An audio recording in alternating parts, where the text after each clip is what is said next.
Well, we got a bombardier and a navigator, pilot, co-pilot, and an engineer, and top gun and two scanners.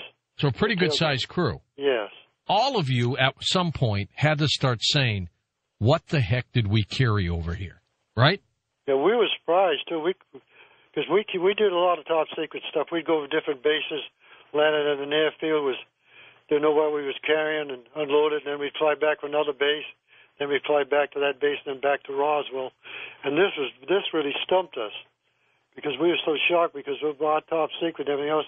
They didn't let us nothing know on it what was in that box. They wouldn't tell us. Here we are now, Arthur, almost, 63 years later? That's about 63. We'll be 61. What do you think was in that crate? Well, I have an open mind. I feel there's something that was pretty top secret, but this has been so long. Why don't they let this information out?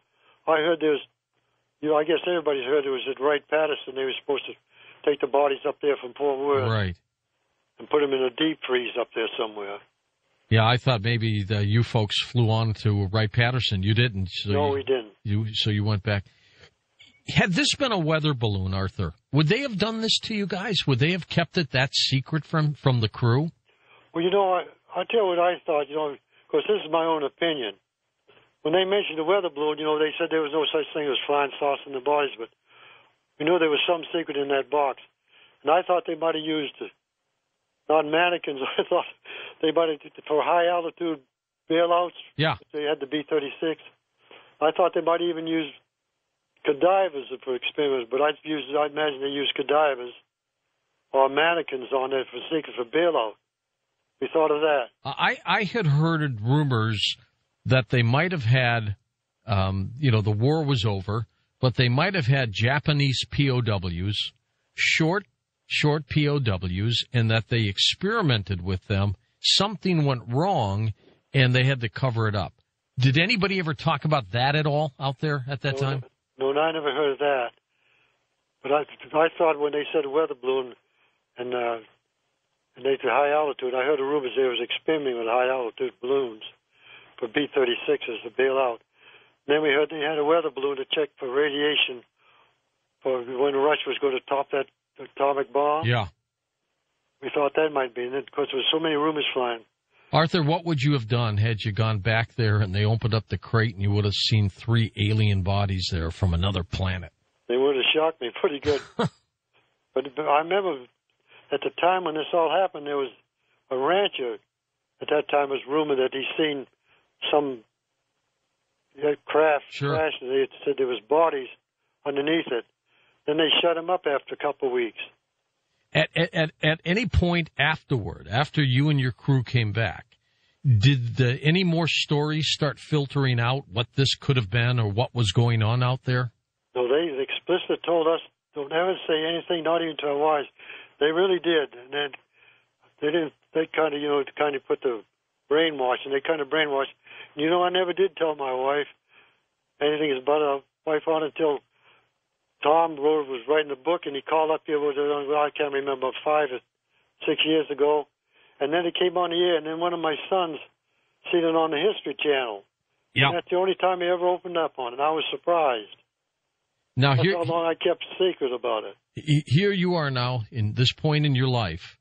Do you believe that this planet was visited, maybe at least in 1947, from a craft from a different world, crashed, and we recovered it, and we recovered their bodies? Do you think that happened? Well, I'd give almost 80% on that something did happen. And even you go to the historic time of the Mayas and in South America, how that stone was cut by precision instruments. No man could have cut it that much without surgical instruments to cut that rock. It would not have surprised you, though, if they had said, Arthur, we have some alien bodies from a spaceship. You would have probably said, I figured that. I would go along pretty good at that. It would complete my 100% belief in it. Arthur, if you guys had flown out the bodies, possibly, What do you think might have happened to the crash craft? Where did that go? This was surprised me because they had to have maintenance crew, pick up the debris and everything. And of course, we heard it was in the hangar, some of the debris, but we never heard anything from the ground personnel, about picking up that aircraft. But on the base, on the news media and stuff like this, they said they found a piece of metal that had glyphics on it. Yes. All that stuff. Did you know anybody personally that might have picked up some pieces or anything like that? No, I haven't. But I heard where someone I heard by rumors that someone did pick up some pieces on that metal. They said you could bend it and it'd come back out and right. That was hard for me because Absolutely.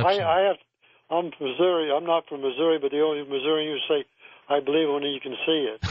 That's what they say in Missouri. No doubt about that. Did you live out that way, or you were just stationed there for a little bit? I was stationed there for about 7 years. 7 years, okay.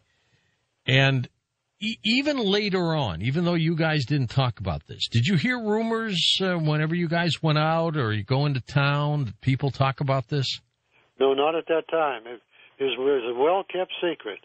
It sure was. Sounds that way. Yes, it was. As a matter of fact, I even tried to get it out of my mind until it came up here for 5, 6 years till Tom and I believe who was the other one? And Don, I guess, yep. all about making that book. Yeah. Now, the fact that government kept this a secret, how do you feel about that?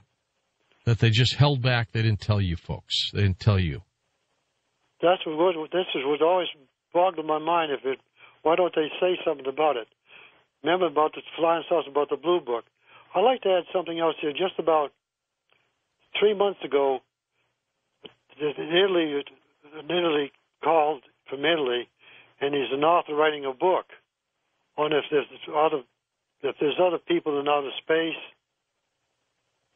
and he's writing a book about it. So they believe strongly that there's people in outer space. They believe in something like flying saucers. He asked me what I knew about it. Was he calling from the Vatican or just from a writer from Italy? Matter of fact, he was calling from Italy. He was an interpreter for the guy that was writing this book. Ah, okay. And you notice also that even the Pope is trying to find out there's people in outer space. I think so, too. He may already know, Arthur. He may already know. And you notice here about a week ago on the news they saw an unidentified object flying in the sky, was on TV. Yeah. Did you hear about that? Oh, yeah, absolutely. So there must be something going on. Every time you see stories like this now of UFOs and things like that, do you sit back and go, I know it's true? I know there's something has to be. It has to be. Well, the fact that you and your crew may have flown out 3 extraterrestrial bodies has got to be just, that's what I call the wow factor. You got to sit back and go, we probably really did that. I know what I do. Like he said, the navigate. I don't know if it was a bombardier, one of them on the crew said we made history. So they must knew something more about it or not. That's something. Arthur, how old are you now?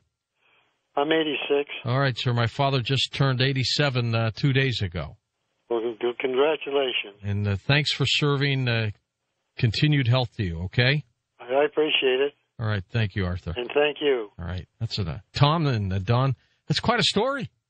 It's quite the story from quite an individual. And it was a story that we've heard since 1990 from another crew member on that very flight, and then a subsequent individual, and Felix Martucci, who was the bombardier who had recognized the mortician. When we found him, he wanted no part of us. He would slam the phone down. He would yell no. We even went to his apartment down in San Antonio and basically staked it out. We tried to catch him even there. Let's talk about that nurse story that you two were telling us about before Arthur came in, who's quite a remarkable individual. I'm George Noory. More of this incredible story. Witness to Roswell, unmasking the government's biggest cover-up. That's next on Coast to Coast AM.